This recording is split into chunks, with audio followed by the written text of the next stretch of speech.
Bonjour à tous et bienvenue dans cette nouvelle vidéo qui traitera de la création d'une fiche de stock sur Google Sheets. Alors cette fiche de stock va prendre en compte la méthode de calcul dite du coût unitaire moyen pondéré. Mais tout d'abord, et avant d'aller plus loin, je vous invite comme d'habitude à cliquer sur les liens de formation dans la description. Et si vous ne souhaitez pas rater mes vidéos sur la comptabilité, la finance et l'utilisation des outils tels qu'Excel ou Google Sheets dans le monde de l'entreprise, n'hésitez pas à vous abonner à la chaîne. De plus, pour ceux qui souhaiteraient uniquement acquérir le fichier sans passer par le tutoriel vidéo, sachez que tous les documents sont disponibles en illimité et dans leur version finalisée pour mes contributeurs Patreon, plateforme dont vous trouverez le lien en description. Alors nous voici dans cette nouvelle vidéo où nous allons effectuer une fiche de stock selon la méthode des coûts unitaires moyens pondérés. Donc on va commencer, comme d'habitude, on va mettre un petit titre sur notre fichier, on va l'appeler tout simplement fiche de stock,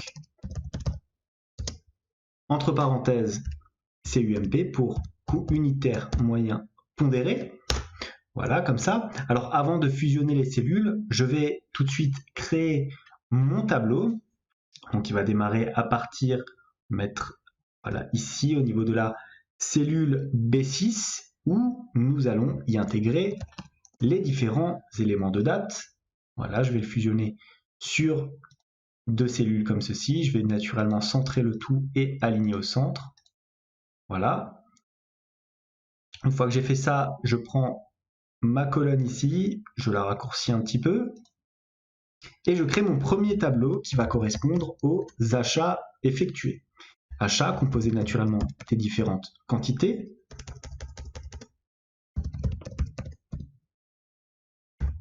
Nous y avons aussi le prix unitaire. Et enfin donc le coût total. Comme ça, on va fusionner et centrer notre partie achat. Voilà, on va le mettre au milieu. On fait pareil d'ailleurs pour tout, on va mettre tout ça au milieu. Voilà. Ensuite, on copie la mise en forme de notre colonne ici et on applique le format ici dans notre colonne G, voilà, pour qu'il y ait à peu près la même épaisseur de colonne. Ensuite, on fait un CTRL-C, CTRL-V de notre tableau ici et ça va correspondre aux ventes. Comme ça, donc à chaque fois, quantité, prix unitaire, coût total. Une fois qu'on a fait ça, on rajoute encore un petit tableau, donc pareil, on laisse une petite colonne de décalage, voilà, en recopiant à chaque fois la mise en forme, ce qui vous permettra d'avoir le même espace de séparation entre vos différents tableaux. CTRL-C, CTRL-V. Et enfin, là, on va avoir les montants globaux, montants, chaque fois en quantité, prix unitaire et naturellement coût total. Une fois qu'on a fait ça, on peut faire un petit peu de mise en forme. Voilà. On va prendre une couleur. Alors, est-ce qu'on prend ça? On peut le laisser comme ça. Ensuite, on va naturellement prendre des bordures. Voilà, on sélectionne toutes les bordures ici, comme ça. Et naturellement, on va mettre nos titres en gras. Voilà, donc les intitulés de nos différentes colonnes. Maintenant, une fois qu'on a fait ça, on peut aussi mettre notre titre en forme, fusionner et centrer. Vous voyez, comme à chaque fois je copiais la mise en forme de mes diverses colonnes, j'ai préféré le faire sans avoir fusionné cette cellule-ci sur toutes les colonnes. Je centre le tout, j'aligne au centre, à chaque fois au niveau esthétique. Voilà, on va se mettre un petit peu en police 24, c'est très bien, le tout en gras. Naturellement, on va choisir là encore le même coloris de fond. Et voilà pour notre titre et nos entêtes de tableau. Comment va fonctionner le fichier? C'est relativement simple. L'utilisateur dans cette colonne-là va saisir les différentes dates d'opération. Donc on va mettre une colonne, donc format date comme vous avez l'habitude de connaître, hein, tout simplement, donc un format date classique. Ensuite, nous avons ici les différents éléments d'achat, les différents éléments de vente. La somme des deux nous donnera naturellement les montants globaux avec un prix unitaire calculé calculé avec notre coût unitaire moyen pondéré. D'ailleurs, je vais peut-être ajouter, non c'est bon, ça correspond à peu près à ce que je souhaite, prix unitaire ou coût unitaire, on va plutôt mettre coût unitaire. Je trouve que ça correspond mieux à la nature de nos dépenses. Parce qu'on est sur un coût et pas un prix de vente. CTRL V et CTRL V. Voilà. Donc une fois qu'on a fait ça, on peut s'attaquer désormais à notre première ligne de tableau. Alors concernant la première échéance, vous allez griser les cellules. Pourquoi? Parce que l'utilisateur n'aura pas à remplir ici les achats. On va mettre un gris un petit peu plus clair. Peut-être celui-ci, voilà. Pareil pour les ventes. Voilà. Il devra remplir ici la quantité et le coût unitaire qui sont à l'heure actuelle en stock. Ce qui lui donnera ici un coût total que l'on peut calculer de la façon suivante, tout simplement. Je rajoute ainsi, pourquoi? Pour faire en sorte que s'il n'y a pas de date ici, si c'est une cellule vide, alors on renvoie une cellule vide. Dans le cas contraire, on fera la quantité fois le coût unitaire. Ferme la parenthèse et on appuie sur Entrée. Je peux sélectionner cette colonne-ci et je vais la mettre éventuellement, là aussi, on va la mettre peut-être dans un jaune un petit peu plus clair. Alors celui-là, il est plus foncé, je vais mettre un jaune plus clair ici. Je vais changer rapidement la couleur de mes en-têtes, voilà, pour faire ressortir les différents éléments, voilà, comme ça. Ensuite, en termes de quantité, là, la quantité va se calculer, elle aussi, de manière tout à fait autonome à partir de la deuxième échéance. Donc, je vais recopier la mise en forme ici. La mise en forme jaune va indiquer à l'utilisateur que les calculs se feront de manière automatisée. Voilà, donc on a le coût total ici. Voilà, ensuite, on a notre tableau des achats. On retourne ici pour la deuxième échéance. Alors, comment déterminer le coût total? Si quoi? Si E9 ici est une cellule vide, alors on renverra une cellule vide. Dans le cas contraire, on va faire la quantité fois le coût unitaire des achats. On ferme la parenthèse, on appuie sur Entrée et on tire cette formule vers le bas. Comme ça, voilà.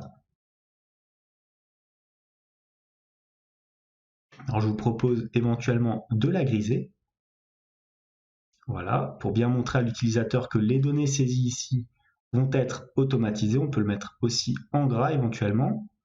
On fait pareil au niveau de nos ventes. Donc est égal si le coût unitaire ici, attendez, un petit problème de saisie, voilà, si est égal à si. J'ouvre la parenthèse, le coût unitaire ici est une cellule vide. Alors on renverra une cellule vide. Dans le cas contraire, on fera les quantités fois le coût unitaire. On ferme notre parenthèse, on appuie sur Entrée. On tire notre formule vers le bas. On met tout ça en gras et on choisit naturellement, là encore, une couleur grise pour montrer à l'utilisateur à chaque fois que nos cellules ici sont remplies de manière automatique. On peut aussi sélectionner déjà nos colonnes et appliquer un format en euros. Voilà, et voilà. Comme ça. Une fois qu'on a fait ça, on a fait nos colonnes de totaux. On va attaquer maintenant nos colonnes ici de quantité et enfin de coût total. Vous allez voir, ça va un petit peu changer par rapport à la première échéance, puisque là, nous allons faire tout simplement est égal à si. Alors si quoi? Si nous n'avons pas de date, c'est-à-dire si B9 ici est égal à une cellule vide, point virgule, on renverra une cellule vide. Dans le cas contraire, il s'agira tout simplement de faire la quantité ici, plus le montant des achats là, qui viendra donc réenchérir votre stock, moins les quantités vendues, donc les dépenses de stock. On ferme la parenthèse et on appuie sur Entrée. Voilà, on peut tirer à présent cette cellule vers le bas, comme ceci. Ensuite, on attaque le coût total ici, donc de la même manière, est égal à si on ouvre la parenthèse, B9 est une cellule vide, alors on renverra une cellule vide. Dans le cas contraire, on va avoir tout simplement le coût total précédent de la période précédente, plus le coût total des achats, moins tout simplement les ventes. On ferme la parenthèse et on appuie sur Entrée. On peut tirer à présent notre cellule vers le bas. Voilà. Et pour les plus attentifs, vous avez remarqué qu'il nous manque encore notre petite colonne ici de coût unitaire, que je vais mettre en gras d'ailleurs. Voilà. Alors, comment est-ce qu'on va calculer cette colonne-ci? Là aussi, on va mettre en gras. Eh bien, c'est très simple, ça va tout simplement correspondre à, est égal à notre coût total divisé par la quantité. Alors attention, petit message d'erreur, pourquoi? C'est tout à fait normal, parce que nous n'avons rien inscrit dans notre tableau. On va rajouter un petit si erreur, valeur, point virgule, sinon on renvoie une cellule vide. On appuie sur Entrée et nous avons là une cellule vide. On peut tirer tout ça maintenant vers le bas. Voilà. Donc on a toutes nos formules qui ont été créées. On peut ensuite aller dans Affichage, Afficher, on enlève le quadrillage comme ça pour faire beaucoup plus propre sur notre fichier. On peut réduire aussi d'ailleurs la colonne A. Voilà, on va la réduire comme ça. Ensuite, je vous propose éventuellement de rajouter ici un petit total sur l'ensemble de vos coûts. Voilà, on va centrer le tout. Voilà. On va prendre le jaune comme ça. On va mettre notre titre en gras. Voilà, j'ai déjà fait, donc c'est parfait. On rajoute tout simplement là une petite colonne qu'on va mettre en format euro. Voilà, ça va correspondre à une somme très simple. Ça va correspondre à la somme des coûts totaux ici. Voilà, et on fait un petit CTRL-C, CTRL-V. Et si, normalement, la formule s'est bien retranscrite, nous les avons ici. Voilà. Et enfin, on peut aussi le reproduire dans cette colonne. L'avantage de cette fiche de stock est que nous pouvons voir le coût unitaire moyen pondéré de notre stock évoluer en fonction des différentes échéances qu'il y aura dans notre fiche de stock. Par exemple, si j'achète ici du stock, dans l'échéance numéro 2, cela viendra, si notre coût est supérieur au coût unitaire de la première échéance, augmenter notre coût moyen pondéré. Voilà tout pour cette fiche de stock sur Google Sheets. Alors, un petit clic droit aussi, hein, on n'oublie jamais de mettre un petit nom, fiche de stock CUMP. Voilà, les petits détails qui font toute la différence. Et notre fichier est désormais terminé. C'était tout pour aujourd'hui, j'espère que cette vidéo vous a plu, qu'elle vous permettra d'y voir plus clair à la fois sur l'utilisation de Google Sheets, mais aussi sur la méthodologie du calcul des coûts unitaires moyens pondérés. En tout cas, moi je vous dis merci et à bientôt pour une nouvelle vidéo.